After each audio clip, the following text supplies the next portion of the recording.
Now, murabizi ijambo ry'Imana ni go rufunguruzo gugurura ibintu. Genda bisubiremo. Imana nishoboye gukorera hano hatari ijambo. Ijambo ry'Imana niryo rigugurura imitima yacu, ikazana kwizera muri twebwe, hama Imana igakora. Imana ntiri nyuma y'amabezo yacu. Imana ntiri nyuma y'amasusi yacu. Imana ntiri nyuma y'ingorane zacu. Imana iri nyuma y'ijambo ryayo. Alors nagomba ubanze ushira ibirenge hasi dutanga ijambo hano. Haleluya. Nagomba unyemerere ntanga ijambo hano, kandi iri jambo ndizera ko riza kuba urufunguruzo rw'ibintu bikomeye cyane mu buzima bwanyu. Ijambo ngiye kusangira namwe kabisa riza kuba urufunguruzo rw'ibiza gukwirikira inyuma. Tuza gufata umwanya nyuma y'iri jambo gusenga. No musi ntwaje mu bintu byo kwihuta. Twaje mu bintu byo kurondera Imana no gusenga kugira ngo Imana igire icyo ikoze ku buzima bwacu. Rero inyuma y'inyigisho tuza gufata umwanya kabisa wo gusenga. Umuntu wese turirasira ko avuye ngaha ivyo yaje yizereye abitahanye mu izina rya Yesu. Rero nagomba teme yanje n'iryambe ndayigishije kuva mbo mu pastori, ariko yes ni yari ikenewe no munsi nyene. Teme ngiye kwigisha ivuga ngo akira igitangaza cawe. Receive your miracle. Akira igitangaza cawe. Iyi niyo teme ngiye kwigisha. Twatugize iminsi tuvugana ivyerekeye kwakira ijambo, mugabo no munsi tugiye kuvugana kwakira igitangaza cawe. Yes, igitangaza barashakira. Igitangaza ntibacifuza. Igitangaza ntibakiririra. Igitangaza ntibakitakamba. Igitangaza baracakira. Igitangaza uracakira. Hamucakiriye ibintu bidasanzwe bikaba mu buzima bwawe. Alors, reka mpere inyigisho yanje hano.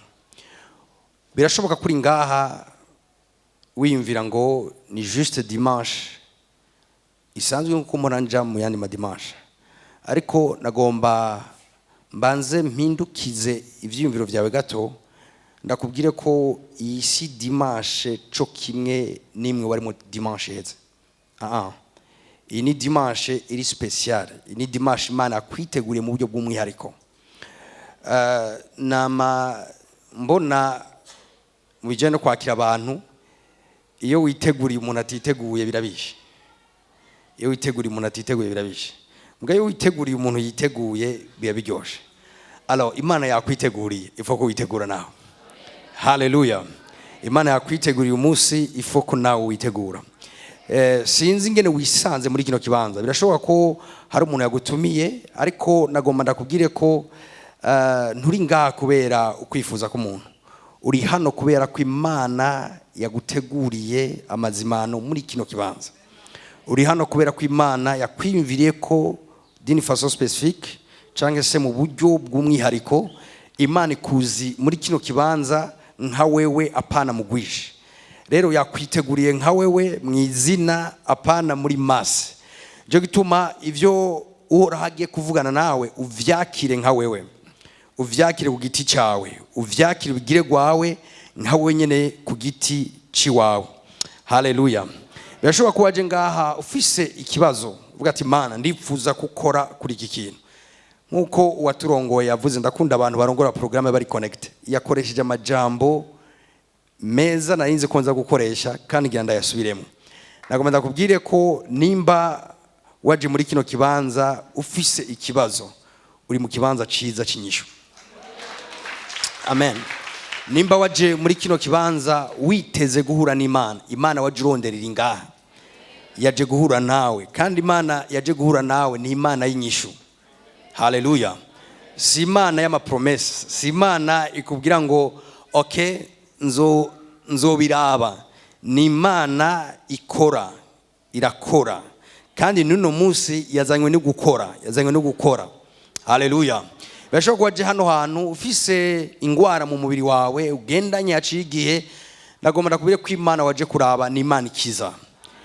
Rero uno munsi ntiwi byanze ko nkoresha ijambo abantu basanzwe bamenyere gukoresha ngaho hanze, ntiwipunce norondera ijambo ryiza rivuga gute ariko mwabyumvise muranyagisagara. Haleluya. Imana yaje guhura nawe, peu importe ikibazo bufise mu mubiri wawe, peu importe ikibazo bufise muri karaktere yawe. Hari umuntu ashobora kuvuga ati pastor fisi icyaha ndakimaranye des années vyarananiye nyene ndagiheba, inyota yacu iraza guhera uno musi nyene mu izina rya Yesu Kristo. Rataka mantaragabaye o varadaga mandaragabaye. Aha niho tugomba twiyerekere, aha nyene Mana. Aha niho tugomba twiyerekere, aha nyene Mana.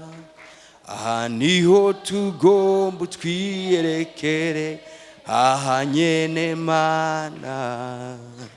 Aha niho tugomba twiyerekere.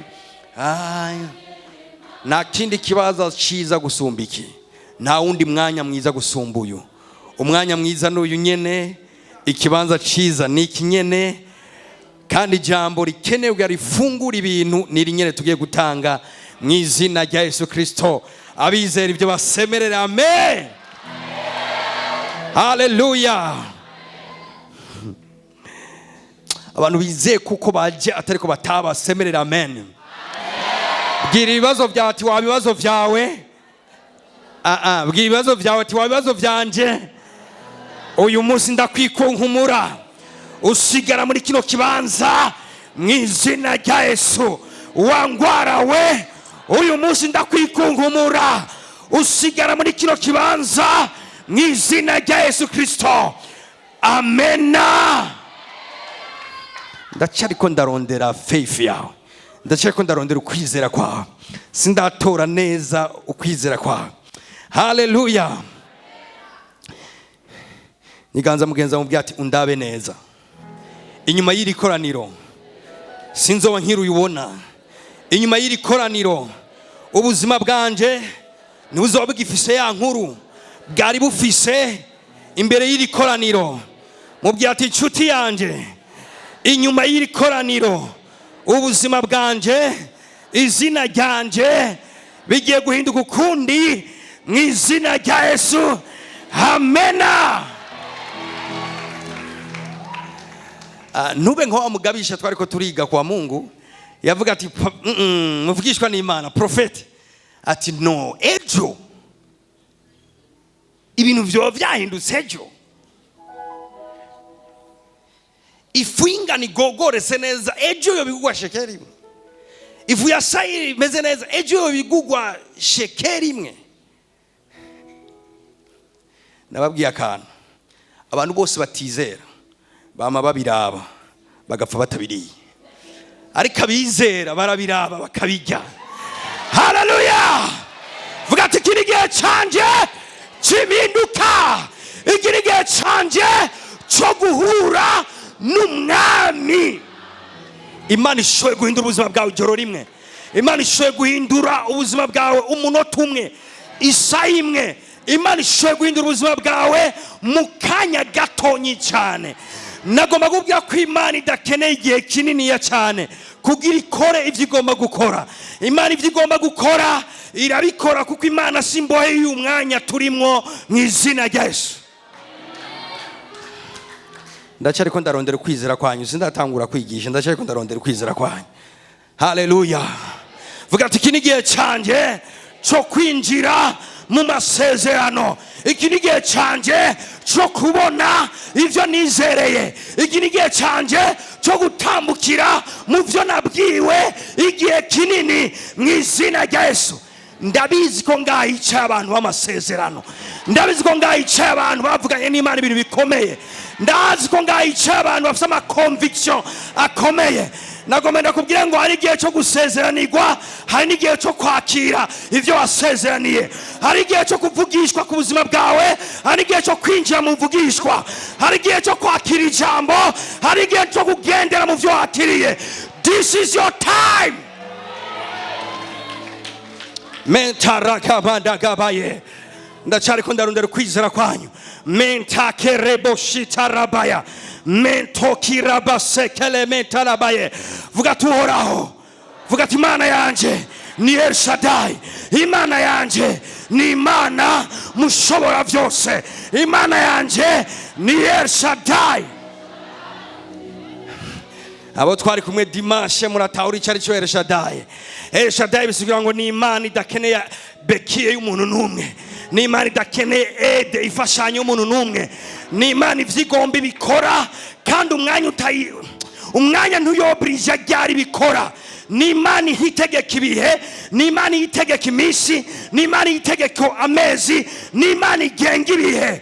Ibyo ishakira bikora mu mwanya ibishakiyemo mu izina rya Yesu. Semera vuga ati amena. Ntanda nimwe itokugurura, nta mufiance numwe itotanga, nta gisagara na kimwe itoguha, nta domene nimwe itokwinjizamwo, kandi ivyirikira bikora nta numwe isaba uruhusha. Haleluya. El Shaddai bisiga ngo ni Imana ikora ibintu idasabye uruhusha. Ntibanza kugirana imishikirano n'umuganga kugira ngo ibukize. Ni Imana yaremye amagufa, ishakira yunga, ishakira riramprasa. Nimwanyumvise neza. Ifise capacité yo gukiza, mugifise capacité yo kurema. Haleluya. Haleluya. Ifise capacité yo kukuza ibihari, mugifise capacité yo kwita ibitariho n'ibiriho kandi bikabaho. Bibiri ivuga ngo ifise capacité yo gukura umuntu mu mukungugu ikamwicarikana n'abakomeye. This is your God. Hallelujah. Vuga ati iyo niyo Mana yanje mu izina rya Yesu. Vuga ati iyo niyo Mana yanje mu izina rya Yesu. Oya nitwaje gushengera abayare, oya nituri imbere ya Dagoni. Urabizi Imana imvura igwa bakayanura bakabika. Iyo siyo Mana yacu. Imana ikeneye kwideplasa bakayiterura bagatwara. Iyo siyo Mana yacu. Imana yacu ni Imana ifise amaso, ifise amaguru ikigendera, ifise amaboko ikikorera, nizokorerwa n'amaboko y'umuntu numwe. Ndacari ko ndarondera kwizera muri wewe. Mercredi barahazaya. Ayayayayaya. Hey! Turafise Imana uko biri kose. Turafise Imana yamiri kumwe natwe. Harakantu kanyohera. Yavuze ngo nawe muzoca mu nzuzi ntizizobarengera. Nimwaca mu muriro ntuzobaturira. Kubera iki? Ni Imana ihindura umuriro ikawindira ikintu gisanzwe. Ni Imana mu ruzi ishoboye kukubera ubwato ukagenda neza, uruzi nirugutware mu izina rya Yesu. Ndumva umenga hari abantu ntawe gusomborosa ukwizera kwawe.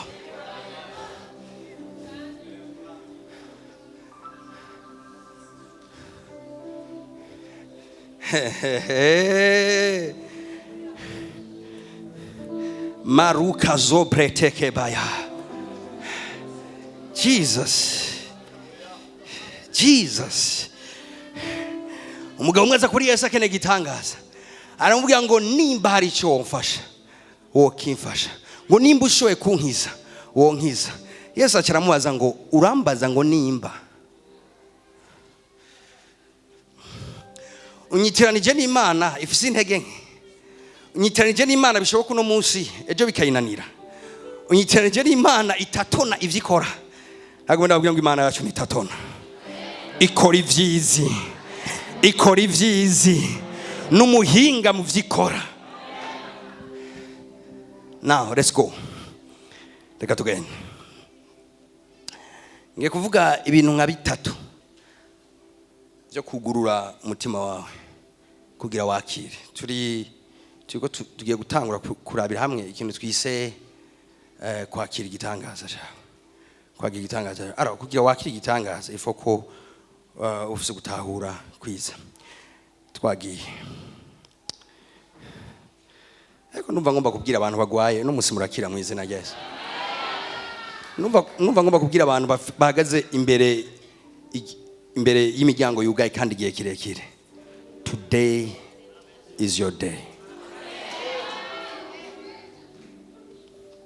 Munyemere mbanze vuga ivyo numva. Hallelujah. Numva hari abantu bamaze igihe bariko barafronta ibigatanya. Rimwe akagikubita hasi, irindi kikivyukiranya kikamusubiza hasi. This is your day. Ugiye guca umutwe ico kigatanya. Hallelujah. Now, reka tujane muri iki cyimviro ca mbere. Ahangiye gufasha ibintu bigufungurura umutima gurushoye kwakira igitangaza cawe. Ica mbere no kumenya ko ikibazo cawe nikiva ku Mana. Very powerful. Ikibazo cawe ica mbere ukwiye kumenya kandi ukamenya neza imbere yo kwakira. Ukwiye kumenya ko iyo ngorane yawe, ico kibazo cawe, iyo ngwara ubona, izo nduru wumva, iyo musozi ubona yitambise imbere yawe, number 1, wizere ko kubitava ku Mana. Yes. Reka dusome umurongo umwe muri Yohana 10:10. Haravuga ngo igisuma nikizanwa nikindi atari ukwiba. Nukwica nugutikiza. Nanje jeho nazanywe no kugira ngo zironke ubuzima canke se ubugingo kandi ngo ziburonke busaguze. Bibiri tubwira igikorwa ca Satani n'igikorwa c'Imana. Igikorwa ca Satani niki? Yaje kugira ngo yice, yonone, asambure, amerere nabi ubuzima bw'abantu. Bibiri ivuga ngo uhereye kera uwo Satani yamye ari umunyabinyoma, ati kandi yamye ari umwicanyi. Byumvikana ngo mu gatondo Satani avyukira kwica, avyukira konona, avyukira na ifuhe ryo kugirira n'abantu. Satani aranka umuntu cyane gose ku buryo yaba yarashoboye kugirira nabi Imana, yo isanzira akayigirira nabi. Mugabo ntabishoboye, nta nkomeza afise zo kugira nabi Imana, nashoboye no gushika nahiri, kuko birivuga ngo yarirukanywe kandi yahora ntiyabakiboneka. Ariko Satani afite ifuhe, ikiremwa ca mbere Imana yaremye ikunda cyitwa umuntu. Rero mu buryo bwo kwihora no gushaka gushavuza Imana, Satani ari mu gikorwa kimwe cyo kurondera ingene yo detruise ubuzima bw'abantu, ingene yo konona abantu, ingene yo kwica kazoza kabo, ingene yo kwica amagara yabo, ingene yo kwica ibyo bariko barakora, ingene yo tera urwango mu mitima yabo, ingene yo zana umuntu ahantu ataba hanezerewe. Alors mugabo iyo akora ivyo, munyumvirize neza, iyo akora ivyo arihisha mu kubikora, ntiyigera yumvisha abantu canke yemera abantu ko batahura ko ari wari nyuma y'ibikorwa bibi agenda akora mu buzima bw'abantu. Ashe guteza ingwara umuntu akaca mwumvisha ko ari Imana imuteje. Ashe guteza ubukene umuntu akamwumvisha ko ari ubugombe bw'Imana. Ashe guteza ugwanko hagati y'abantu hama kabumvisha igikorwa ciwe nico kwinyegeza ivyo ari karakora, akavyagiriza canke akabita ku Mana mu ntumbero kugira ngo acanishemwe abantu n'Imana, hama kandi abantu ntibashoboye kwizera Imana ko yoba delivera muri ivyo bintu, ko yoba kura muri ama situation, ko yoba hagurutsa pempo aho batembeye, ko yoba gira ikindi kintu gitandukanye n'ico bari. Alors iyo tugomba kuvuga ibijyanye no kwakira igitangaza, ifu kubanza gutahura source y'ikibazo cawe, ikibazo cyawe kiva hehe? Ikibazo cyawe ubwa mbere nikiva ku Mana, ubwa kabiri nikiva no ku bantu. Abantu bashobora kuba inzira Satani acamwo, mugabo si wari source yavyo. Ibibazo abantu bose bafise bifise isoko rimwe, biva kuri sekibi. Bibiliya nimwita gusa ko ari umunyakibi, ivuga ngo ni sekibi. Se bisigura ngo ni source w'ikibi, bisigura ngo niho bikomoka, biza ku bantu bivuye kuri we, vyonona ubuzima bw'abantu bivuye kuri we. Kandi si ivyo ariko ariga mu bijanye no gukora ikibi, n'umu expert wavyo. Bibiliya ivuga ngo nta kindazi, Satani ntazi gukunda, ntazi kwitaho umuntu n'umwe. Satani azi ikintu kimwe: konona, kwica no gutikiza. Rero imbere yuko tuduga gatonyi, nagomba kubanza gukosora teoloji y'abantu bamwe bamwe, kuko hari umuntu aca mu bintu Satani akamwumvisha, cyane n'abandi bakozi b'Imana adatahura urukundo rw'Imana, akamwumvisha ko iyi ngwara ni Imana yayinteje, ubu bukene ni Imana yabushizeko, iyi nzara ni Imana yayinteje. Nshuti yanje, ugifise ayo maso urayisha Imana, ugifise ivyo vyizegwa muri wewe bitari vyo, biragoye gushiye kwakira igitangaza kivuye ku Mana, kuko Imana niyo kwigwanya. Nimba yaguteje ingwara ntiyogaruka ngo igukize, nimba yaguteje ubukene ntiyogaruka hama ngo igutungishe, nimba Imana ari iresponsable yo gusambura urugo rwawe ntiyogaruka ngo igubake. Ariko uragomba kubwira urukundo rw'Imana. Haleluya! Nagomba kubwira ko Imana ntiri inyuma y'ivyo. Imana ni Imana y'ineza, ni Imana y'urukundo, ni Imana yiteguye kugira neza abayo. Bibiliya ivuga ngo Yesu yazanywe no kugira ngo zironke ubugingo kandi ziburonke busagutse. Haleluya! Ndagomba kwanza gukosora ukwizera kutariko gushoye kwa kuri muri wewe. Igihe wizeye nabi ntushoye kubona amaresultat. Ikinyoma cya mbere Satani ateza abantu kugira ngo ntibashoye kwakira ivy'Imana ikirakora mu buzima bwabo, nukubaho gutahura kutariko ivyo yakoze akavyitirira Imana, akabaha amaso atariyo barabisha Imana, akabaho gutahura kutariko ku Mana, akabaha ivyiyumviro bitari vyo ku Mana. Ivyo bikaca bibloka ukuboko kw'Imana kwari kwiteguye kugira neza abantu bayo. Haleluya! Alors tuve kuri aka gapwe ubanje kwemeza umutima wawe ko si Imana. Imana yifuza kukugira neza, Imana yifuza kugukura muri ico kinogo, Imana igomba kugushinga, kuguhagarika. Imana yakugize ko imigabo myiza. Ati pasa ibi mbona navyo nibiki? Ivyo ubona si Imana, ivyo wiyumvamwo si Imana. Urabizi ko ari umuntu ashika ahantu yararozwe, canke naho yaribwe ibintu vyiwe, canke naho ivyo akora byose ntibigenda, mwavuga ngo ni Imana yabishatse. Si Imana yabishatse. Ati pasa ubizi gute ko atari Imana ibishaka? Icambe nakubwiye ni Imana y'urukundo. Mugabe icaka bireka nakubwira. Bibiliya itubwira ngo Yesu kwari ugukayangana kubwiza bwayo n'ishusho y'akameremere kayo. Yesu yaje hano mu isi kugira ashitse ubugombe bwa Data. Ico Yesu yavuze cyose cyerekana umutima wa Data. Ico Yesu yakoze akorera abantu nico Data nyene yari gukorera abantu iyaza kuba mu mubiri. Ubuzima bwose bwa Yesu hano kuri nose yakiza abagwaye ahuye nabo. Nimba akijije abagwaye egari ko adashigikiye ingwara. Haleluya! Kuko Yesu ntari ngango gwanya umugambi wa Data. Yesu ari hano kugira ashigikira umugambi wa Data. Nimba yahura n'ingwara akazirukana, c'est-à-dire ko mu mutima w'Imana idashigikiye ingwara.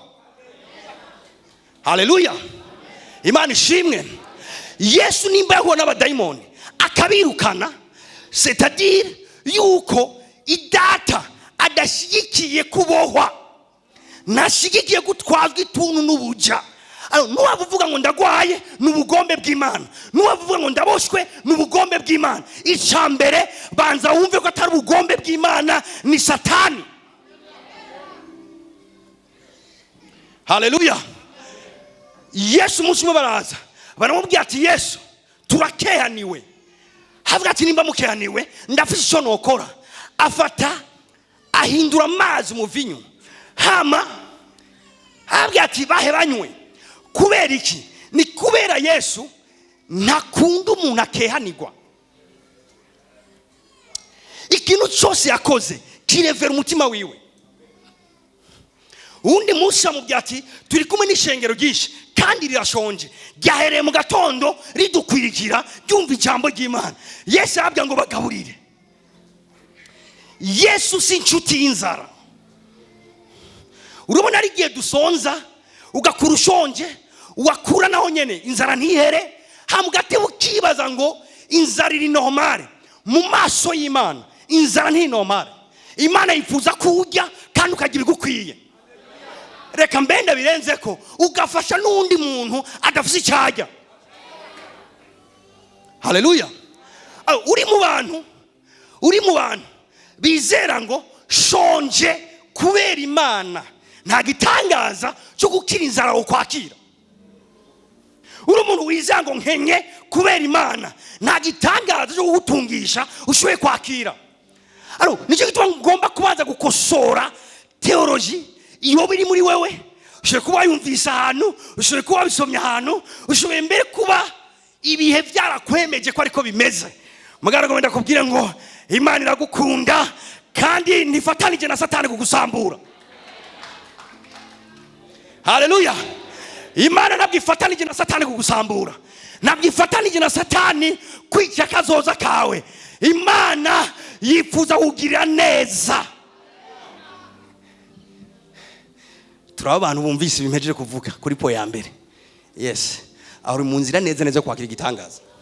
Kuko iki kidakosotse muri wewe, iki kidakosotse muri wewe ntibishoboka kushe kwakira igitangaza cy'Imana. Iki ni cyambere. Ikindi kintu cya kabiri ngomba gukocora muri wewe kugira umutima wuguruke ushe kwakira. Icyambere navuze gute? Munyemere ngende nk'umwigisha ndabaganize. Icyambere navuze gute? Ikibazo cyanye ntikiva hehe? Eka vyibwira inshuro zitatu. Vuga ati ikibazo cyanye ntikiva ku Mana. Ijya kabiri, ijya gatatu, none kiva hehe?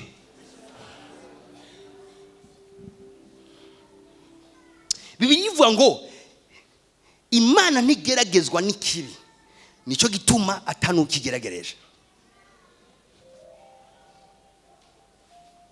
Haleluya. Okay, reka tugende. Icya kabiri,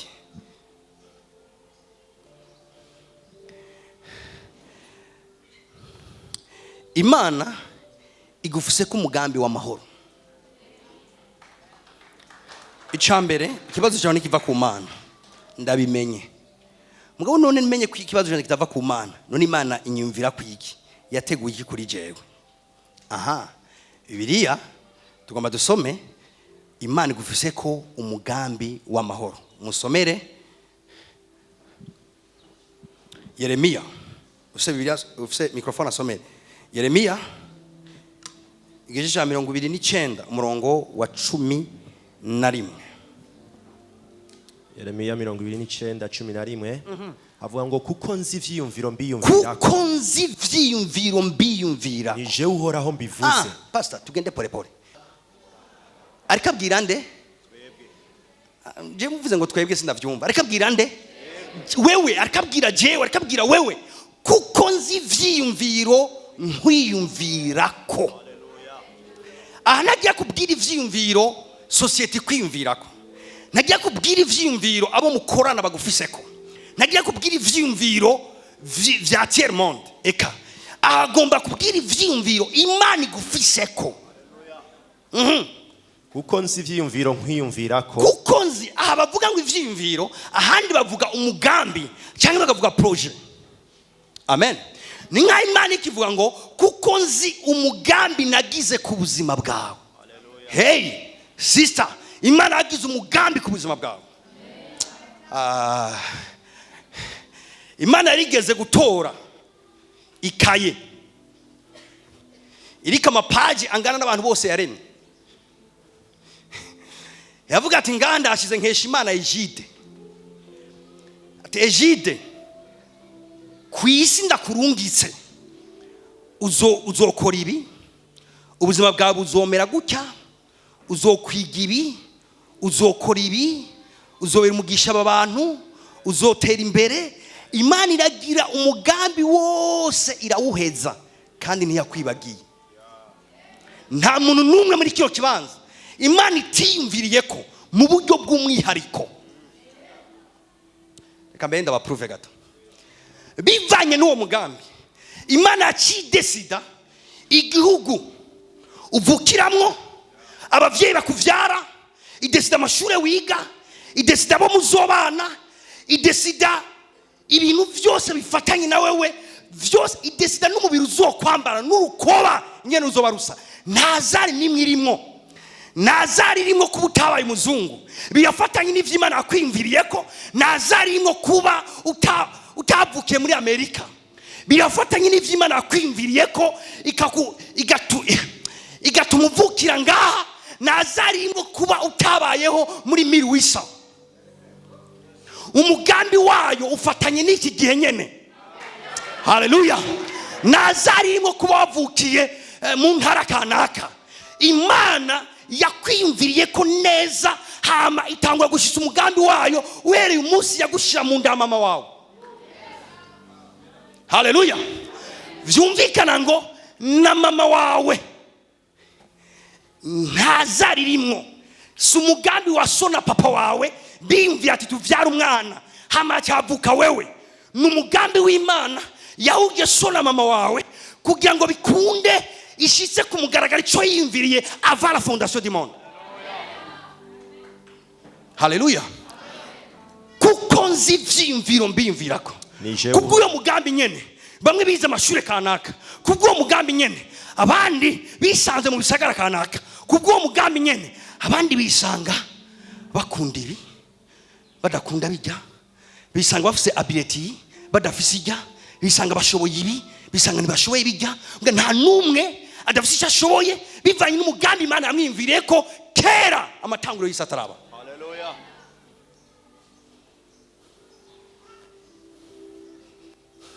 Aha. Kuko nzi ivyiyumviro mbiyumvira ko nije uhoraho mbivuze. Si Satani ngari karavuga, ni Imana. Arashoboye kuba yaraplanifye kuri wewe Satani. Mugabo haruhande y'umugambi wiwe hari umugambi w'Imana ukomeye. Kandi nagomba ndabatangarize usumbye ubushobozi wundi ni umugambi uzoshika. Haleluya. Nimwanyumvise neza. Aha. Ko ari ivyiyumviro vy'amahoro. Ni ivyiyumviro vy'amahoro, atari ivy'ivyaha. Si ivyiyumviro vy'ivyaha. Haleluya. Haleluya. Vuga ati umugambi Imana yanyimviriye ko n'umugambi w'amahoro. Haleluya. Sindiko ndumva abantu babivuga bavyizeye. Vuga ati umugambi Imana yiyumviriye ku buzima bwanje n'umugambi w'amahoro. Haleluya.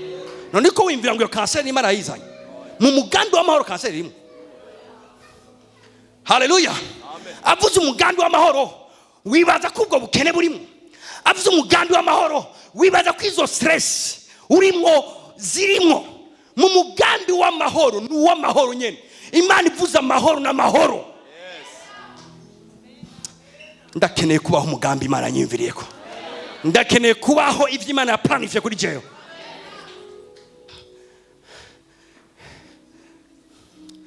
Abantu rero kubwo kutamenya avuga ati ngira si ubugombe bw'Imana, ngira Imana nishaka ko mbaha amahoro, ngira Imana nishaka ko nezerwa, ngira Imana si igihe cyayo, ngira nishaka si je yabigeneye, ngira yabigeneye banaka, abandi shabarahiriwe, abandi Imana yabimviriye ko neza.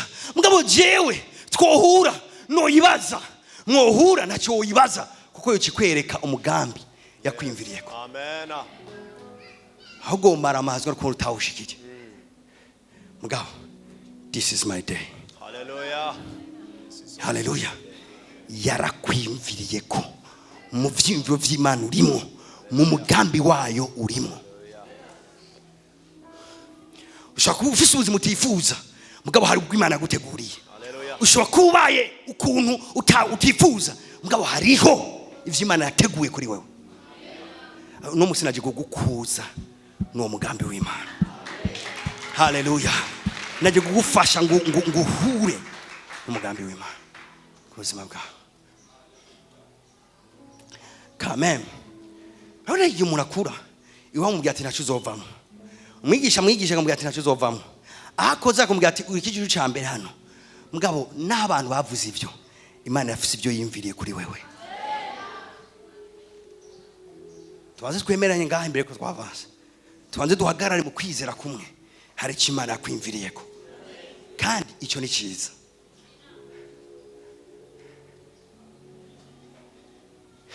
Tuje kwa gatatu. Abantu bahagaze neza aho mejeje kuvugira bavuge amen. Abantu batahuye neza ivyo mejeje kuvuga bavuge amen nini. Okay. Kagangahe? Kagatatu kambere kavuga gute?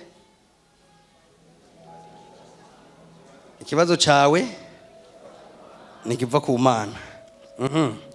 Aka kabiri kavuga gute? Imana ifise ko umugambi w'amahoro. Tukature gatatu tuvuga ati Imana ifise ko umugambi w'amahoro. Mu mugambi wayo ingwara ntizirimwo.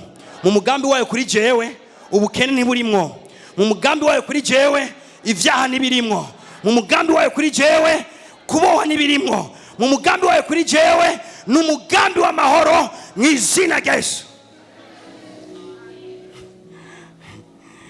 Hallelujah. Ndajyohe kuba ndiko ndasangira nawe ibi bintu. Igukirikira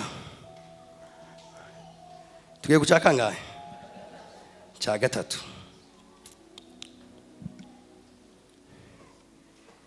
Ibikwirikira ngo ntanguriro kwinjira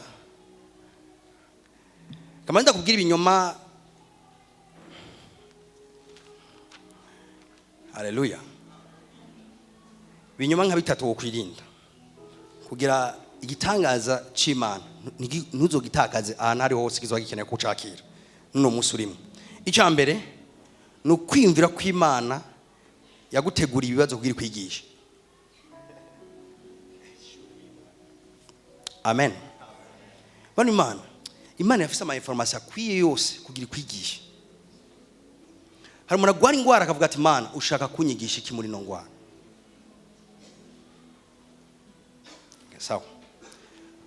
Uvuze ngo Imana yaguteje ingwara, c'est-à-dire ko Imana ikora na shetani. Kuko ingwara ziva kuri shetani. Yagira ati izi ngwara kwa shetani, ati shetani ntizi ngwara nigeragereza umwana wanje. Hama shetani acayiha kanseri atakira Mana. Imana ikiragenda irayikwenje gitamu. Wewe uri umuvyeyi ivyo wobikora? Wewe umuvyeyi w'umubiri atari Imana, we ivyo wobikora? Nimba utobikora uribaza ko Imana yobigukorera? Vuga ati Imana irankunda. Vuga ati Imana irankunda. Vuga ati Imana irankunda. Ikintu kibabajire kuri abo bantu nuko nabavuga ati ni Imana yanteje ingwara kugira inyigisha n'ubundi aguma ajya kwa muganga kwivuza. Je muntu ndababwira abantu bizera ivyo bintu. Nimba wizera ko Imana ari iki yakugerageza kabiri kirakwigisha, rindira kwigishe iheze, reka kugenda kubwira abaganga ngo bagwanye umugambi w'Imana. Tekana ikwigisha. Yireke kwigishe neza mpaka uvyumvise. Umuntu araja mu bukene amavuga ati Mana iri shure ryawe top. Shure ryawe ni top kabisa. Kasa. Mugabo wamuna mu gatondo aragiye gupambana. wamaze tugiye mu biki ngiye kurondera amafaranga nikenure. Oya reka wige, reka wige neza, reka ikigwa gifate, mara umwaka mara ibiri ureke kugwana kigufate neza ikigwa. Haleluya. Onumana aha naho ndukunda bivuga gutya, ni ngorane ikomeye cyane irimita gose ibikorwa by'Imana mu buzima bw'abantu igihe bafite understanding itari yo ku Mana. Ntushoboye kubona Imana ikugura imiryango ikomeye uzi ko ariyo yayugaye. Ntushoboye kubona Imana igukura ku rugezo rumwe ngo igutware ku rundi uzi ko ariyo irikira kwigishiriza aho hantu. Ubanza kwizera ati Imana ivuze ko ivyumviro vy'amahoro buga Imana imbona ndiko ndavansa.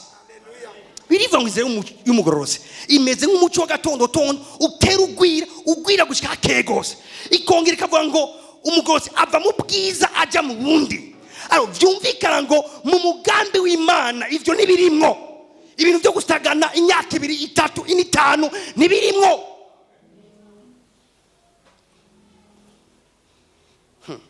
Ndashobora kwenda kudakosora ivyizeko vy'abantu ngaha. Haleluya. Imana ishimwe.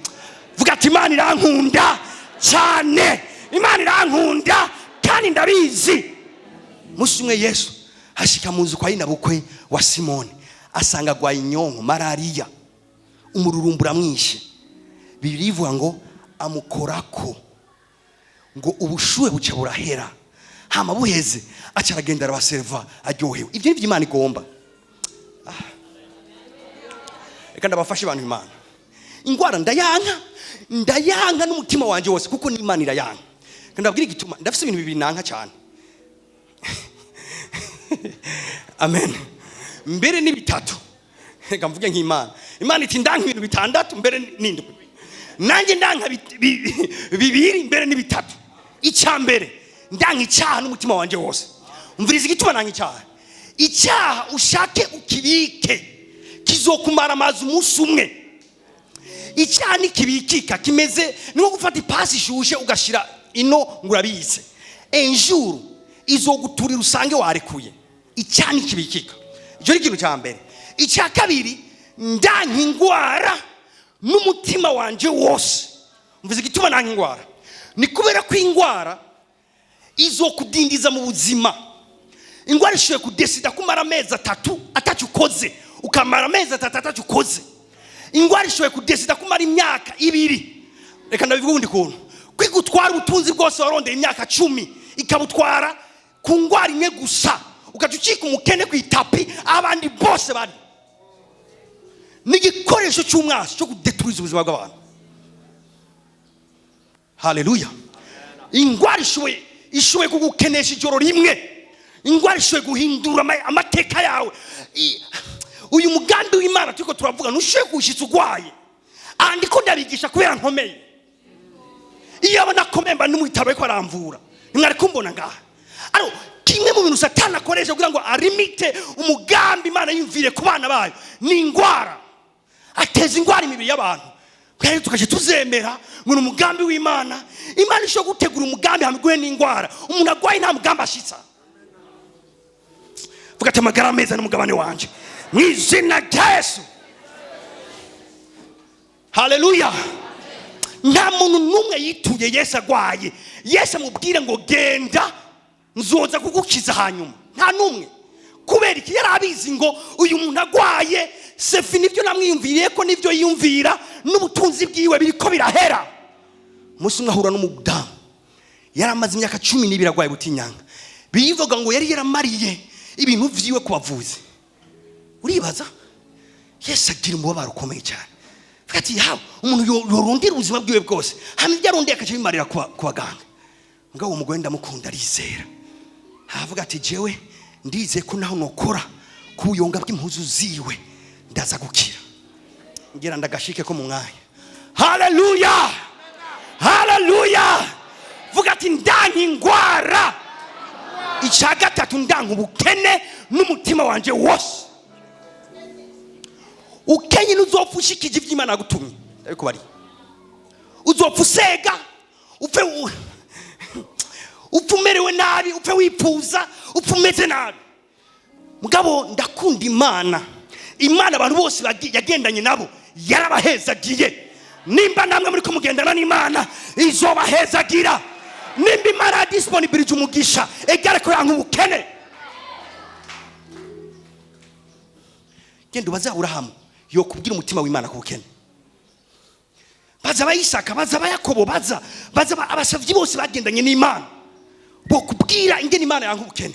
Kubera ko ubukene nibuzokontribua mu buzima bwawe gushika ku kintu na kimwe. Nicyo gituma uno munsi tubaza kudiringa n'ingwara, tudiringe n'ubukene, tudiringe n'icyaha. Utegerezwa kwidegemvya mu izina rya Yesu. Tugati negezo kwidegemvya, negezo kwidegemvya. Mu mutima wawe vyakira ntaco no gukura ko jewe. Nana kimwe no gufasha mu mutima wawe warabihaye ikaze. Bisaba ko mu mutima wawe habaruka akantu kavuga ati ndavyanse ibintu dushobora kubana ndase ko tubana navyo. Biheraho.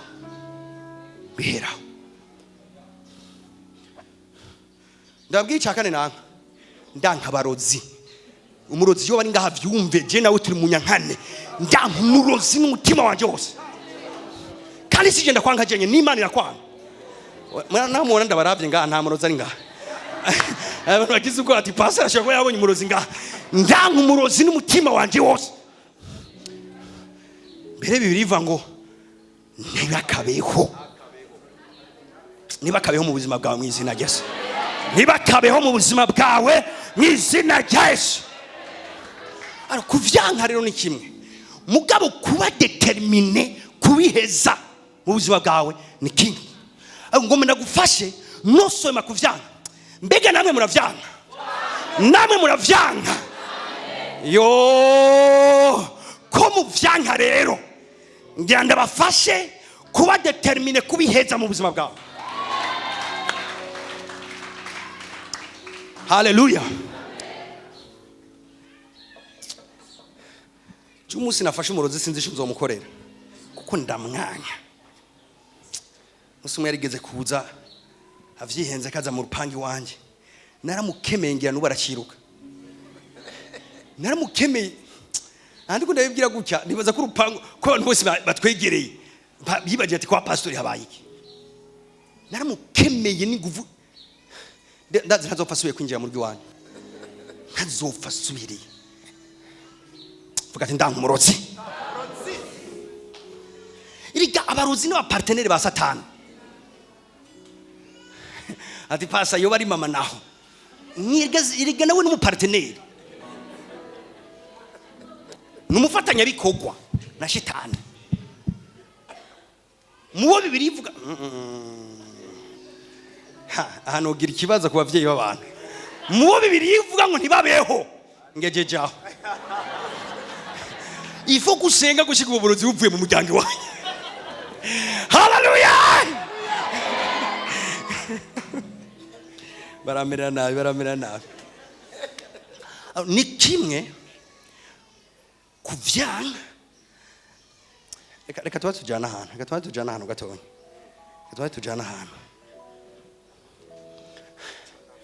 Tujane Matayo. Ya. Matayo 10:28. Nimuze kuri jewe mwese abananiwe n'abaremerewe. Abananiwe n'abagize iki? N'abaremerewe.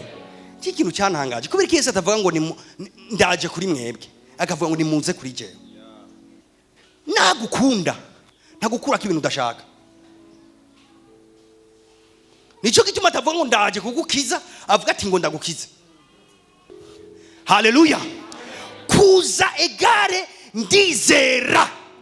Kuza ni sinye yo kwizera. Kuza no kuvuga ni imvugo y'imweme isigura ngo ndi ready kwakira. Hallelujah. Avuga ati urananiwe ego. Je ndi ngaha. Nimba unaniwe ndi ngaha. Ni washaka ukumvurushe uraza. Ugichicara aho nta kibazo washimye kubana navyo. Mbwa je ndi ngaha. Ni washaka uzoza. Ndi pre kugukiza. Ndi pre kukuremurura. Ndi pre kugutuma widegemvya. mugabo sinza ifo kuza determination. Impinduka uyishaka urayishaka. Amen. Ukeneye ko ibintu bihinduka ni wewe nyene hari intambuko utera. Haleluya. Nizera ko abantu baje ngaha baje nyene kubera babishaka. Naje sinaje kubarondera nani Yesu nitwa Yesu. Haleluya. Haleluya. Okay. Nimuze mwese mukamumvirize. Ntiyavuze ngo haze abarushe buhoro buhoro. Yavuze ati nimuze abarushe n'abaremerewe. Hari ikintu umurongozi ariko aravuga ngaha, ubanza kuruha. Urabanza kuruha. Urabanza kumva ati trop c'est trop. Urabanza kumva ati ibintu bikwiye guhera. Urabanza kumva ati uyu mwaka nuhera ibintu bimeze uku. Ase ndavyanse nibibandanya gutya. Niyamagaye abo bikigendeka. Yamagaye abarushe n'abaremerewe.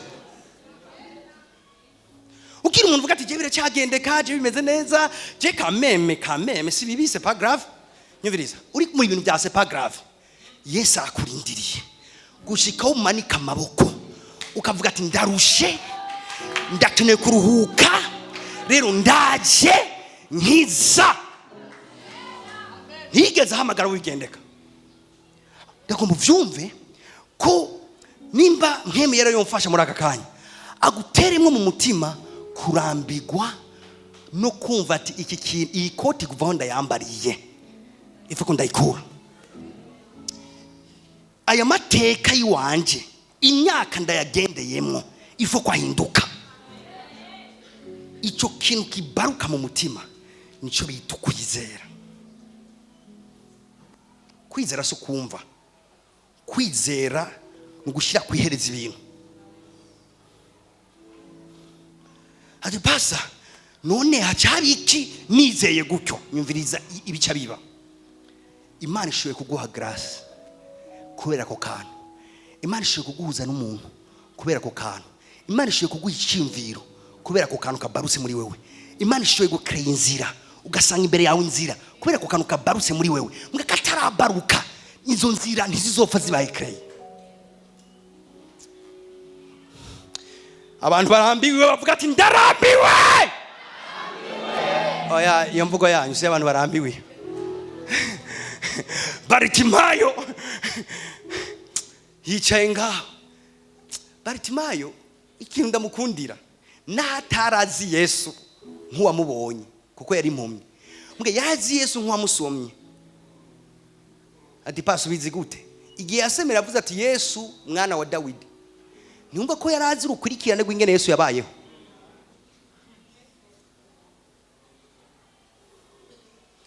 Avuga ati je simbona.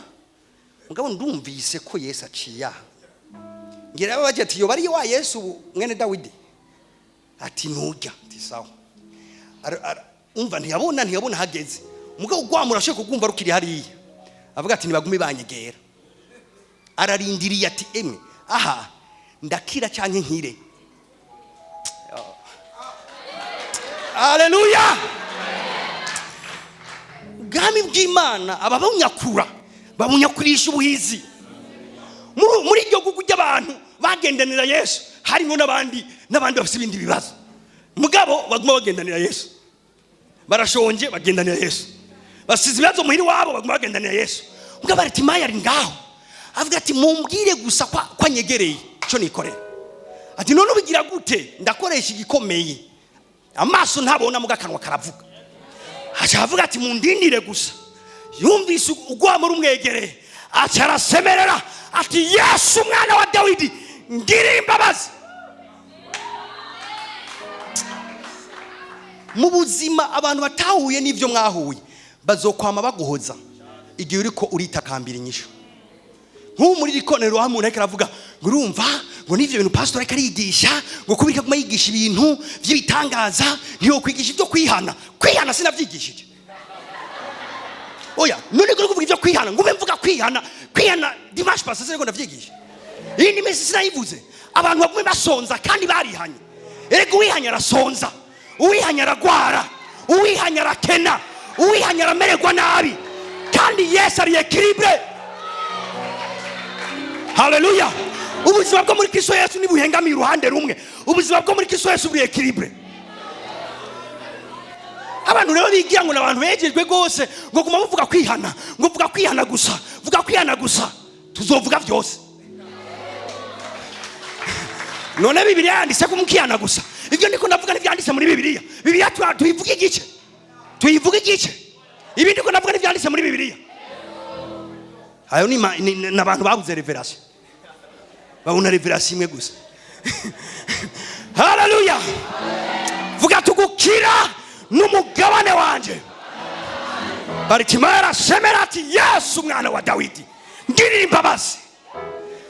Abantu babona batihora.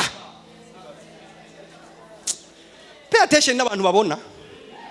Abantu mudasangiye ibibazo, pay attention. Uzogira guhaguruka ati ibintu ifako bihinduka. Ngo reka shana twe twaragerageje. Ngiyo nzira nifata nishika, shaka wirekere. Musi mpaguruka kudandaza ivutano, madamu wanje aguruka kudandaza ivutano, pakuzidandaza, kuzigiriki, kuzikotesha. Hama duhuriraho n'abantu bamaze y'imyaka. Acatubwira ushaka mwirekere. Ngibyo nibishoboka. Hama nashingena ndavyumvira nti mugabo abantu n'abayesiko. None imyaka 70 iraheze bari muri ibi bintu kandi baracabikora.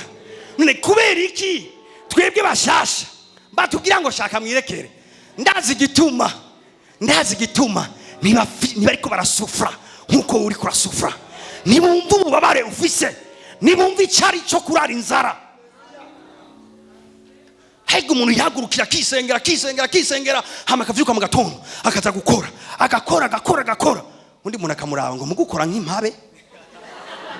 Okay, wewe uba wakuze ujya burete ukajya spaghetti ukanywa amata ukajya ikintu cyose ahantu ushakiye ivy'inzara urabizi. Abantu batunzwe n'indoro wowe urabazi bajya gashanga. Indoro ni ivu, reka nta n'iryo muzi ni ivu. Umwana ashonje baca bamuha ati urashira yako kavuga Kenya. Urarindira ko ikijumbu gisha. Umuntu ariko arisengera nkuko ararakora ijoro ryose undi muntu akamuraba. Mugabo wewe warahavye. Nidufise ibibazo bimwe, nidufise ibicaniro bimwe, nidusa amachallenge yasusamwe. Ano nundonde koko dusenge kumwe kandi tudafise ibibazo bimwe. Harabana imbere tuhabona Imana, turavyima tukabona Imana. Nani gisani yadufise imbere yacu? Imana yonye niyo vyizigiro vyacu vy'uno munsi na kazoza. Hamurambwira nizeye Imana ukacumbwira ngurumva ngo nawe urizera ukarenza, ngo nawe urizera ukarenza. None wewe kufise onkre shawo haje imbere yawe yagutumye kwiga. Yakubwiye ati gira ivyo gira unyarutse uzenda guha umutayi ukore ivyo ushaka. Nanje nizera Imana ariyo yonyene nifitiye ukambya ngo exagera. Nzoyigamako ndayigameko.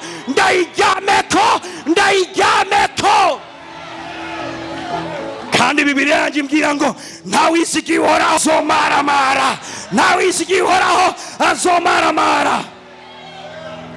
Aho bazoshikanwa n'abaonkere babo tuzohurirayo twatwawe n'Imana.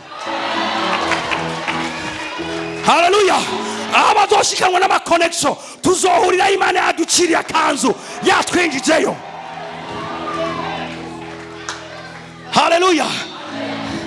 Vuga ati ntegerezwa gukira, ntegerezwa kubona impinduka.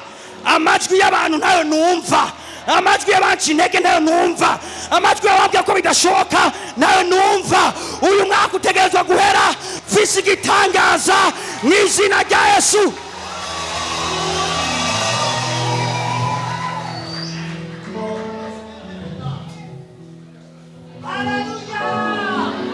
Akira mu izina rya Yesu. Haleluya. Mentaraba shakarabaye zopareketelebeda. Aya. Vuga tuhoraho niwe mwungere wanje sinzokena. Uhoraho niwe mwungere wanje sinzokena amvyagiza mu canya cy'ubwatsi utotaye andongorera mu mabizinesi adahomba. Haleluya. Vuga andongorera mu nzira zishika, andongorera mu vyiyumviro bizima, andongorera ku bantu beza.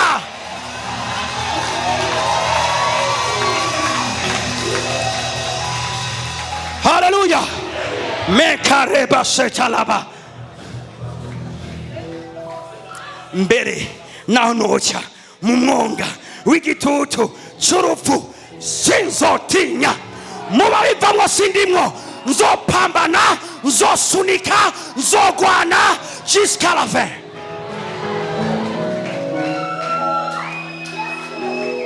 Abantu satana kanga mukaje musubira inyuma, hagarika, fonsa.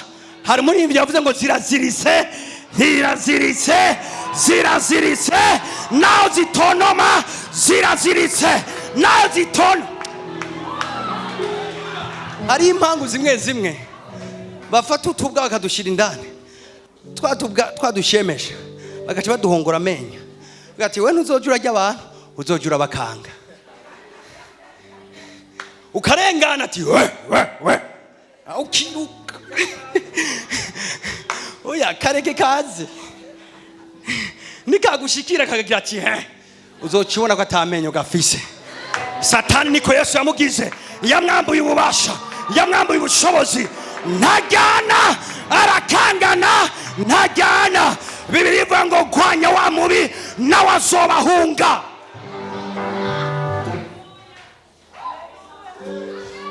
Haleluya. Ndashaka abantu bafite liberty bagira ngo haleluya.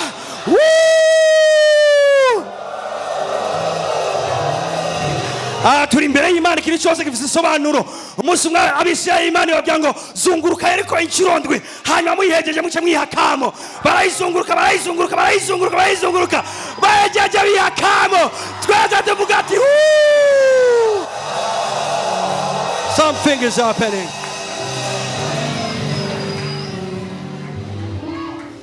Ati pasta ubwo subusazi, none bijya bishaye bariko barakabyo byo subusazi. Wewe ufata igihombo ukagizunguruka gutya, ugaharuha ati iciro ya mbere, ugasubira ukagira gutya, ukagira gutya, uti iciro ya kabiri. Umuntu ari normal ntiyo kuraba atawe ni bwacanganya. Ivy'Imana naho bicanganya birakora. Ivy'Imana naho bicanganya birakora. Nibisobanutse ariko birakora. Yeriko yarasenyutse se ngeni yasenyutse. Uwo musozi nawe urasenyuka. Semera bwati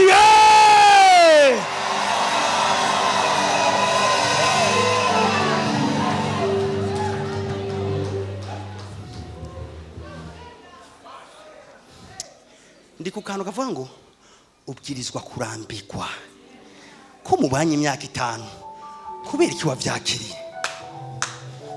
ko mubanye igihe kubera iki wavyakiriye, kubera ko utovuga ati naho ndafise abantu ndafise Imana, naho mfise abantu ndafise Imana, naho mfise diplome ndafise Imana, naho ndafise akazi ndafise Imana, kandi Imana yanje ni majorite. Kwije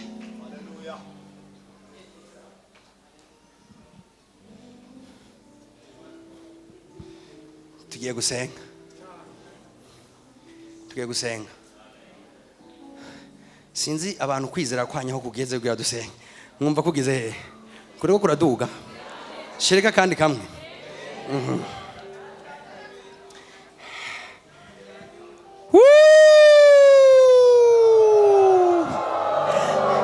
Alors, kw'Imana bishoboye kugirira neza ikabibishaka, nawe ukaba waje, none hasigaye iki?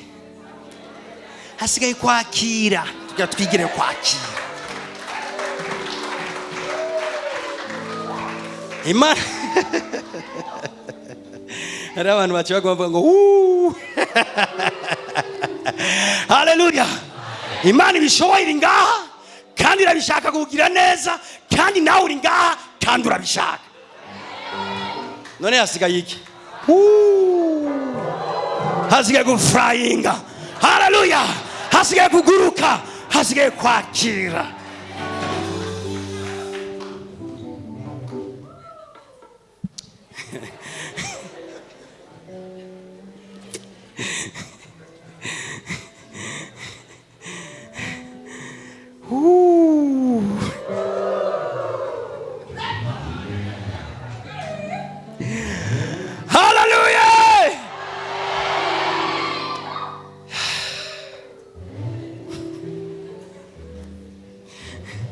Okay.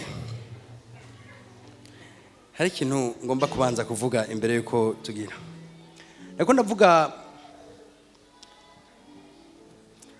ubushobozi buri mu kwanka, mu kuvuga no, hama no kuba déterminé kwakira.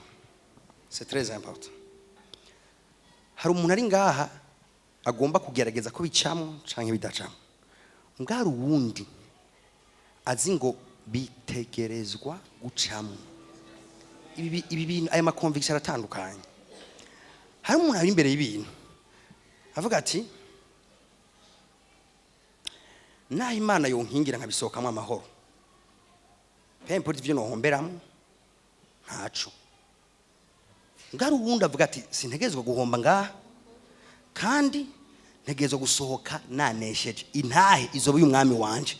Abo bantu babiri baratandukanye.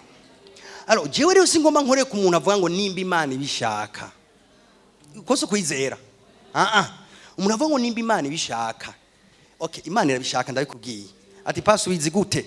Reka ndakubwiye igituma ndabizi. Ni kubera yagupfiriye.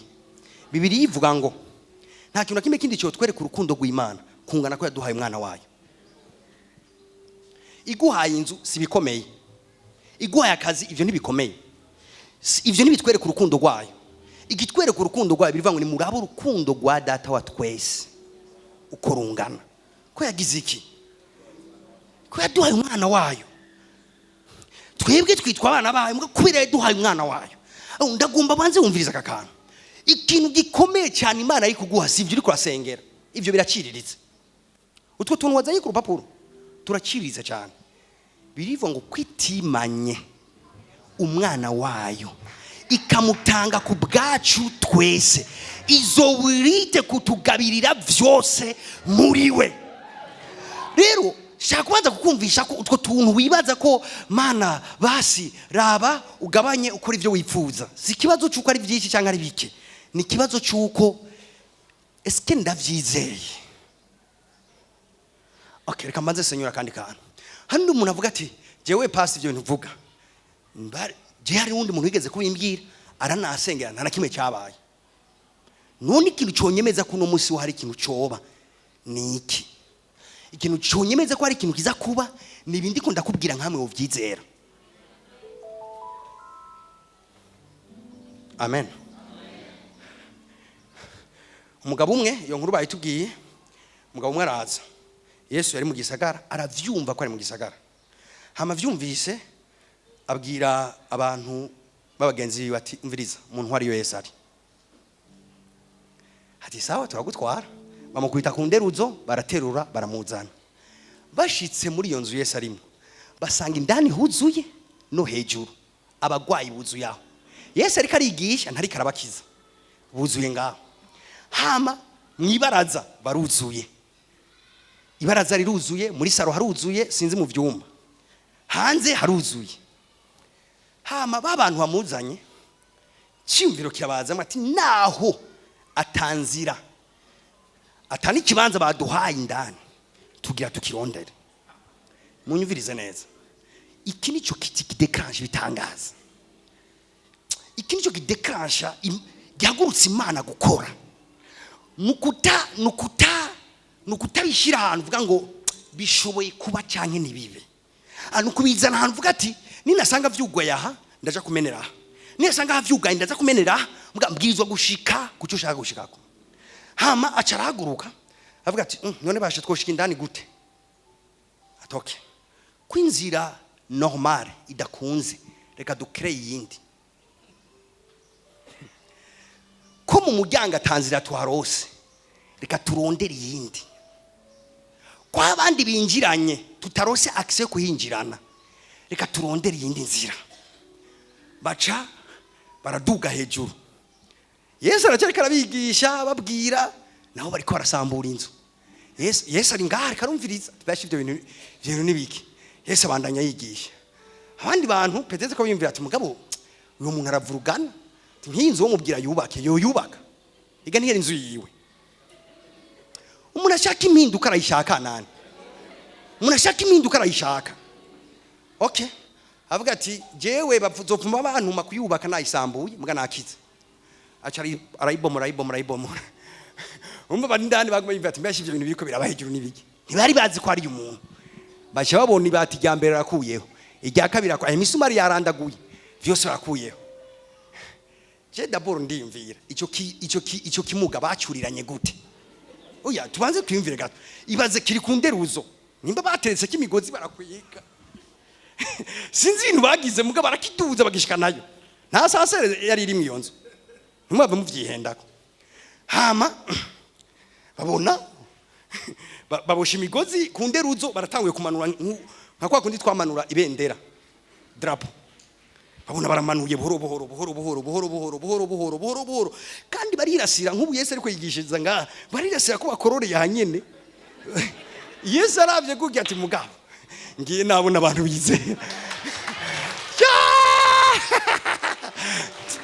Yesu ari abantu yabwira ngo ukwizera kwawe kwinshi kuragukikiki. Ni babantu mubwiye ati Yesu ndafuse umuntu muhira ngomba kuza kumukiza. Yesu akamwisha ati nta mwanya mfise. Avuga ati nta kibazo sishaka kuza. Vuga ijambo. Umubwire kudafise umwanya araronka ibindi agira. Muga ifoko icyo ashaka kiba. Inzira zirase baramumanuye buhoro pa arashitse. Icyo nkundira Yesu yahereye gukiza kuri uyu nyene. Abandi bari bamaranye isaha abigisha. Nta nyigisho yari yinze ntiyabanje kumwigisha. Aciye avuga ati vraiment sinari bwabone. Stand up. Acari hagurukira. Abandi baracyari ko bariga. Nabigishwa beza baguma bandika amaverse. Uwizera arizera. Nyiganza mugenza mu byato wizera arizera. Hari umuntu agenda akadodora rimwe ahantu bakamubwira ati oya subira inyuma twarakwije. Gajega ni mbere mana urabibona je nagiye ndadodora none bambwiye ko bakwije none mana rawukirindi nzira nindi yakubwiye kwidahita kubera ko bakubwiye ngo twarakwije.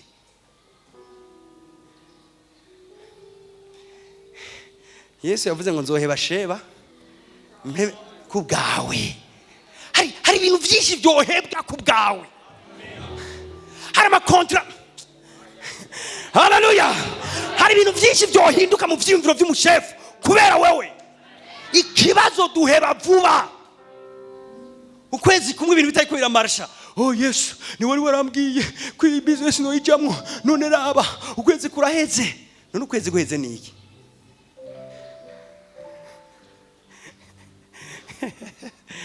Haleluya. Niganza mugenza mubwira ati subirayo. Subira mu kiyagurobe. Subira mu kiyagurobe.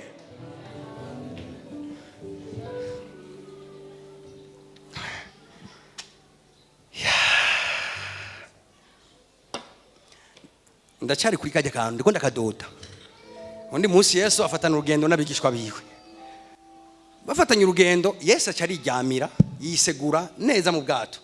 Baragenda bagiye mu kiyaga haza imipfunda. Mu kiyaga haza umuyaga. Inkukura bira ibintu byinshi. Yesu ntiyabyutse yagumye ajyana. Ibibazo byawe ntibizokwigira bivyura Yesu. Yesu ntavyugwa n'ibibazo. Yesu avyugwa na wewe. Kwiganyira bariganya ati tugira dupfe. Ati nta kibazo Yesu aguma ajyana. Ati turabuze ibyo tugira tuguma aguma ajyana. Gushikaho biyumvira ati tumuvyure. Nimwanyumvise. Achagenda amubwira ati Yesu ntubabaje ko tuko turapfa. Okay. Yangira icyo nkoze rero. Utaramuvyura. Ibintu vyokoma induru ntizimuvyura, induru ntizimuvyura. Avyugwa n'umuntu yarambiwe. Bari bagerageje ibintu byose kugira bikingire. Batavuga ati usumwanya kugerageza. Atahubwo reka tumuvyure. Niganza mugenza ati tugatumuvyure. Hallelujah.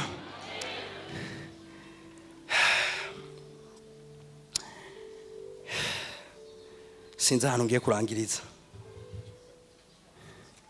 Ndangirize he?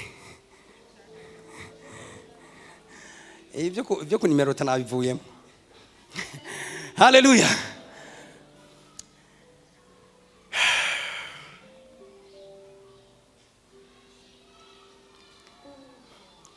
Reka ndangirize mu guharura.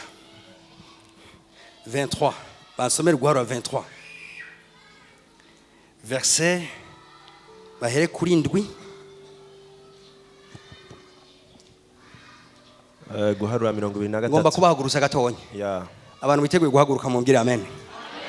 Yes. Indwi yavuga ngo atangura kuvugishwa ati Baraki. Reka mbanze ndababwire context. Uyu numugabo yitwa Baraki yagira inzigo abisirayeli.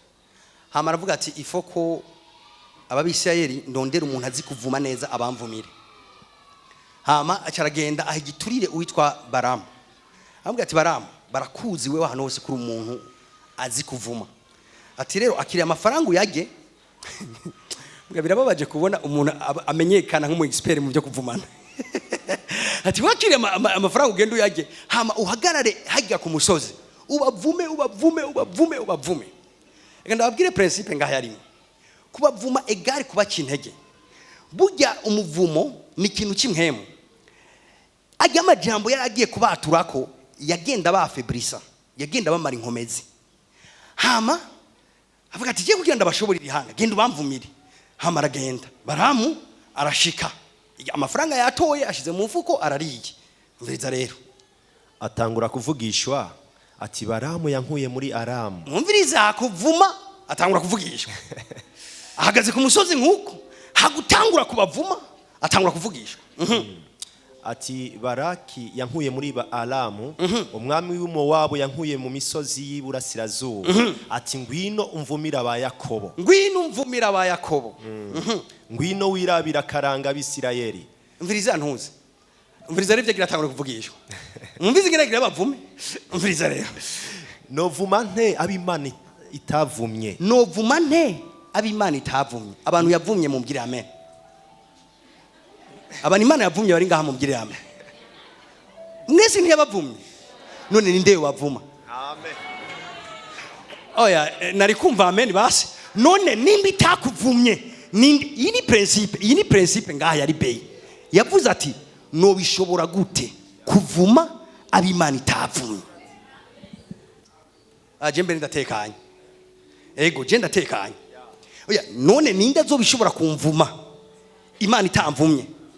Uzugira ikibazo ukigiraniye n'Imana. Nga bikira ikibazo cy'umuntu na wewe. Hagati nawe n'Imana ari sawa. Ugende wicara ubuhanyure neza ubukoze mu isosi udumbe umire. Kandi ugeze kuryama usinzira nk'akayoya. Imigendane yawe n'Imana ikiri fresh. Ikimeze neza. Itaratosekara. Ateka balakatalabaya. Yaso ibanga avuga ngo ninde yovuma. Ninde uyu yari mu expert uyu. Niyo umuntu akari ibyo kuvumana. Yari umuntu abizi kandi abizi neza. Bandanya. Novuma nte abimana itavumye. No kwirabira karanga nte abimana itirabiya karanga. Kuko nabonye mpagaze. Kwirabira karanga hajya bisiguriye. Abarundi bo kwisizo. Kwirabira karanga bisiguriye. Okay, turagiretse tugende gucika. Bandanya. Kuko nabonye mpagaze hejuru ku bitandara. Nabonye mpagaze hejuru ku gitandara. Nkabitegereza mpagaze ku misozi. Ndabitegereza mpagaze ku misozi. Raba n'ihanga ryibera ukwaryo. Acha tangura kubavugishwa. Ati rabira ihanga. Ni ihanga riryoshe. Ni ihanga ryibera ukwaryo. raba n'ihanga ryibera ukwaryo Ego. ritaharugwa mu yandi mahanga ntiriharugwa mu yandi mahanga ryashiriwe haruhande Imana nushoye kuri matanya n'abanyamowabo nushoye kuri matanya n'abandi n'ihanga ryibera ukwaryo Imana yarikuye mu yandi irishira ukwaryo ninde yoshobora guharura umukungugu ari bo ba Yakobo ati mbere abantu baragwiriye bararondoka ati kubarura ni guharura umukungugu canke ngo aharuri nikigira kane c'Abisirayeli ego icompa nkazokwifira nkuko abagororotsi bapfa imve haleluya ibi ndavyita gucanganikirwa Jesus ibi ndavyita gucanganikirwa reka ndababwira inkuru y'abasi banyizoherera nimwanyumvishe reka ndababwira inkuru y'abasi b'Imana izoherera reka ndababwira inkuru y'abasi b'abana b'Imana izohera bacanganikiwe sindavyumva neza narivuze ngo izohera bazazaniwe babazanya ati ibi biriko biraba nibiki bandanya pasa tukarangire bazazaniwe neza icompa nkazifira nkuko abagororotsi bapfa iherezo ryanje rikazoba nk'iryabo haleluya imagine abantu ugiye kuvuma ugaje utangura kubipfuza ugaje utanga no gupfa nkabo ntuzi ingene bazopfa ninga yavuze ati nabo baca umutwe nayo opfa bamuciye umutwe nta kibazo je gusa nzopfe nkawe reka ndababwira ikintu kimwe umuvumo ntuzotsinda umugisha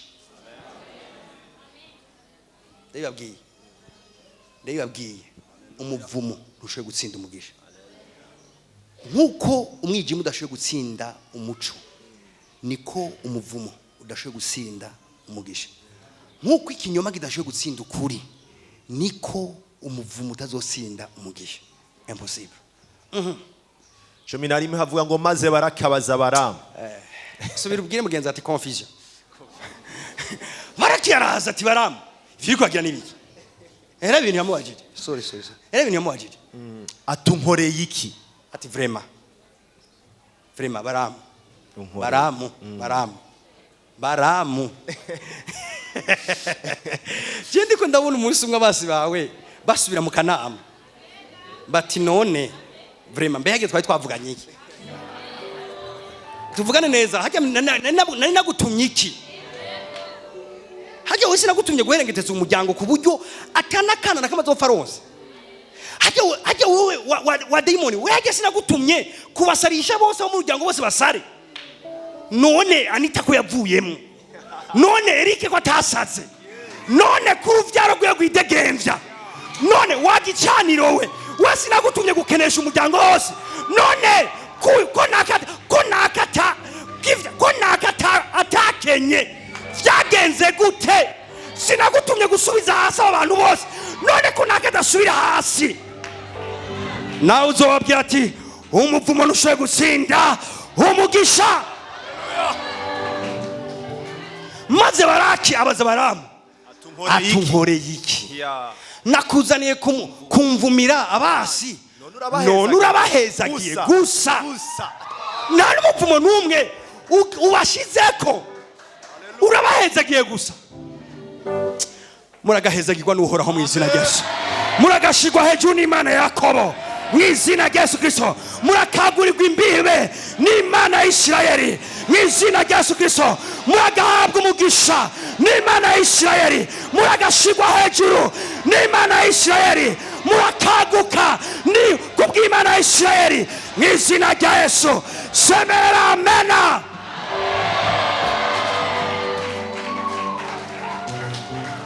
urazi ibyo ndiko ndakora ndiko nkora ivyananiye Baramu haleluya ndiko nkora Baraki yagomba ko babavuma arazi cyo reka ndabafashe arazi cyo byari gukora arazi ko iryo hanga barivumye ritaguma ari kwa kundi nyene nimba rero umuntu avumwe ataguma ameze kwa kundi nyene n'uhezagiwe ntaguma ameze kwa kundi nyene. Muragashigwa hejuru n'Imana ya Isirayeli, muragatungishwa n'Imana ya Isirayeli. Izina ryanyu rize ribe rikuru, muze mu mutwe nimuze mu murizo, muze mu imbere nimuze mu inyuma, mu izina rya Yesu.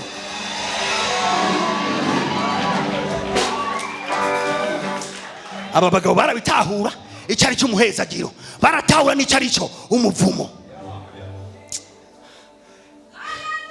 Bizocamwo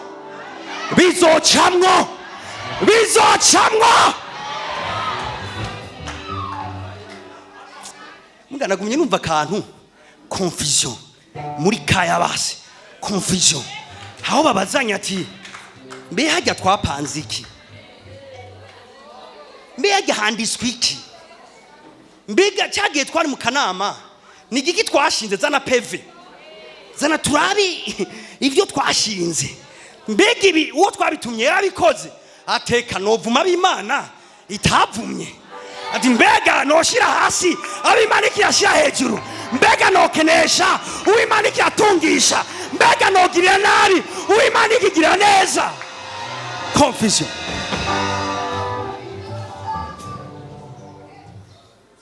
Hari ibintu bidahura, umugisha ntiwigera uhura n'umuvumo. Hari ibintu bidahura, umwana w'Imana asangiye n'abayari. Hari ibintu bidahura, umuco nacuriye ko n'umwijima. Hari ibintu bidahura. Ngiyanda kavuga kakoko. Haleluya. Vuga ati sha Dimanche ni iwanje, Dimanche ni iwanje. Sha Dimanche ni iwanje, Dimanche ni yanje mu izina rya Yesu. Murabona imoto yagonganye n'indege,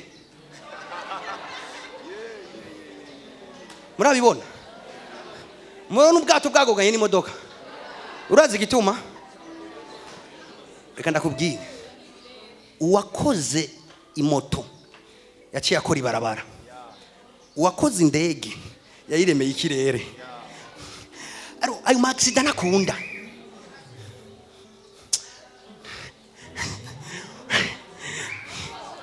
Mbega novuma gute ab'Imana yahezagiye, hari amaksida adakunda, hari ibintu bidafatana. Mbega murabona inkukuma yakomowe n'inzoka bihuriye he? Inkukuma iba mu birere, inkukuma iba hejuru, hari ibintu bidacangana. Murabona isazi ija mu ziko ririko riraka ikicarayo ngo irikirafata gatutu, nibikunda n'ibintu bidahura. Nimbara abantu banyuma muri no sari bambwira amena, nibishoboka n'ibintu bidahura. Umunsi wasanze indege yagonganye n'imoto, uzomenye ngo si kibazo cy'imoto, ni kibazo cy'indege yataye inzira yayo, ikibanza cyayo aho yabwirizwa kuba yataye izamu, yataye place yayo. Nagomera kubwiye ngo subira mu kibanza cyawe, abapfumu naco bazokugira. Subira mu kibanza cyawe, naco bazokugira. Ndafise ukwizera gose ko atamupfumu, Bibiri ngo indagu naco zizogira abayakobo, indagu naco zizogira abayakobo. Usubiye mu kibanza cyawe, hagara ushize amanga, hagara muri place yawe, ntibizokwigera bihura. Mwari muzi ko Bibiliya itatugereranya n'ibikere, ibikasi itugereranya n'inkukuma. Ivuga ngo abizigiye Uhoraho bazodugisha, bazodugisha, bazodugisha, bazodugisha, bazodugisha amababa nk'inkukuma. None iyo nzoka yitwa umupfumu muzohurira he? Subira mu kibanza cyawe muri Kristo Yesu, ugumeho. Hari kibanza twazanywe. Nyumviriza. Hakaba ari utuntu dusazi mu buzima bwawe, tuguma tunuranura, dutoratora. Umviriza ikintu kimwe, atsa umuriro. Imbaburi ikisazi mu kuzirukana atsa umuriro. Aya barekazele belegeberi. Bibiri ivuga ngo ibanga ry'Uhoraho rifishwe n'abayubaha, rifishwe n'abamwubaha. hari ibanga dufise isi itazi, hari ibanga dufise abisi batazi. Bazi abo batumye mugabo ntibazi Imana iri mu ruhande rwacu. Bazi ibikoresho vyabo mugabo ntibazi ibikoresho vyacu. Bibiri bivuga ngo biri n'ububasha bishingura karimbi. Bazi amangetengete yabo mugabo ntibazi amajoro twahevye twicaye turiko turasenga mentakarabaye. Bazi utuntu bafuruguse mugabo ntibazi amasahani tutariye turi imbere y'Imana dusenga twisonzesheje. Nagenda kubwira ati ntutinye ntacu uzoba. Ibigwanishwa by'intambara yacu ni bizima birakomeye bifite ububasha. Bazi ivyo bagize ntibazi ivyo twagize. Bazi icobo baciye nga ntibazi icanzo Imana yaduciriye. Ntibazi icanzo Imana yaciriye abantu bayo. Uko ibanga ry'Uhoraho rifiswe n'abantu bayo. Kuko kubaho k'umuswi ntabwo ari impuhwe z'agaca. Kumbe mwari muyizi, kumbe mwari muyizi. Kuko kubaho k'umuswi ntabwo ari impuhwe z'agaca. Ibanga ry'abana b'Imana rirayobeye. Bibiliya ngo tuboneka nk'abagiye bapfe ariko turiho, tuboneka nk'abagiye kurangira ariko turashikamye. Tuzazaniriye aho nyene, tuzazanariye aho nyene. Isi nishwe kutumetriza.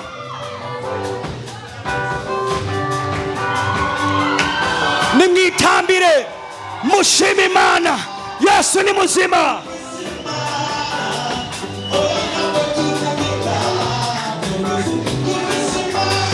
Dufise Imana, dufise Imana.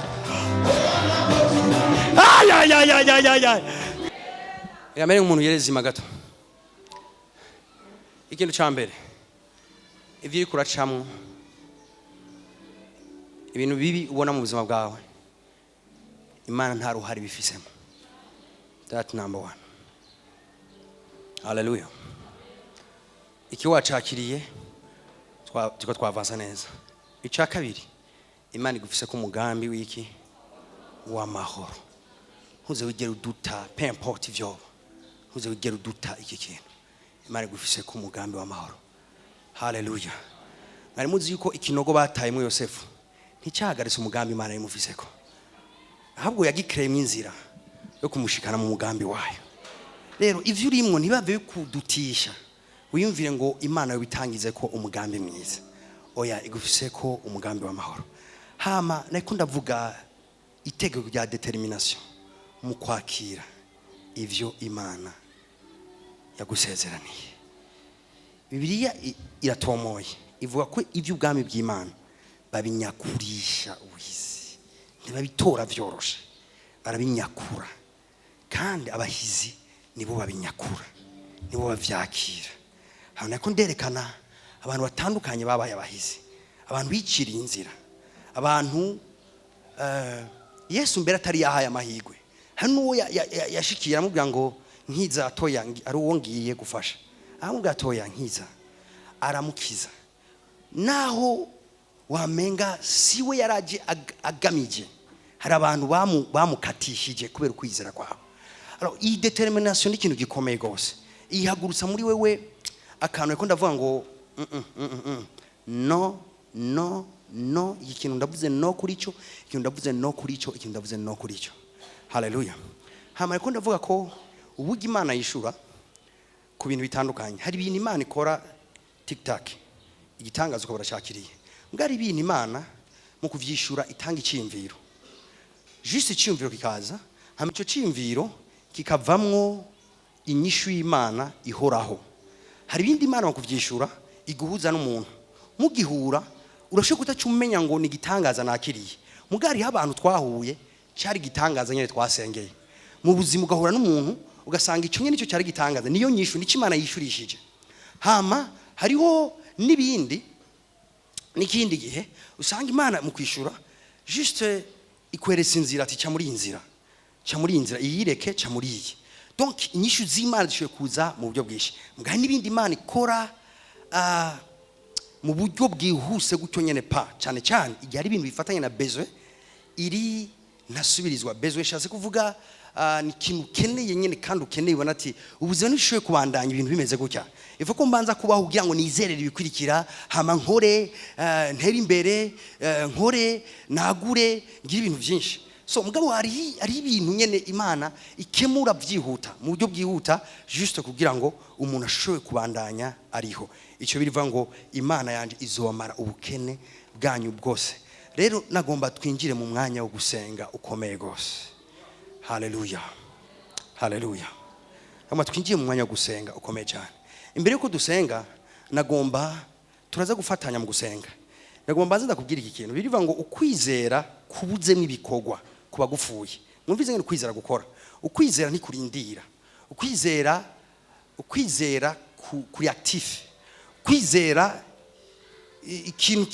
ikintu cizeye uragikoze ikintu cizeye ucujana action ukwizera ntibarindira wizeye ati Imana no munsi iranyuguruye umuryango hari imiryango ucuza kudodora ko kuwa mbere pana kwa kabiri kuwa mbere ucugenda ukadodora cyangwa wizeye ati Imana irampaye umugisha no munsi nimba ari cyo ariko asengera hari ibintu ucugenda gutanguza directement uvuga ati mfise ibihumbi 100 ngo mbece ntanguza ibinyene ucutangura haleluya cyangwa uvuga ati nari naragerageje iki kiranka hama ndumva mugabo ko vraiment ninavuganye n'Imana ko ikintu ngirizwa kugikora cugenda usubire utangure nta kosa ririmo mu gutangura mu gusubira gutangura pana gutangura mu gusubira gutangura nta kosa ririmo hari abantu basubiye Imana irabahagarika irakosora amakosa bakoze muri kahise baratera imbere kandi kubera basubiye gutangura rero mu buryo bumwe cyangwa ubundi nashaka tuve hano hantu nyuma y'irisengesho tugira tugire umuntu wese ari determine mu buryo bwiwe yitezemo haleluya namambwira abantu Imana ntigera yishira umuntu yicaye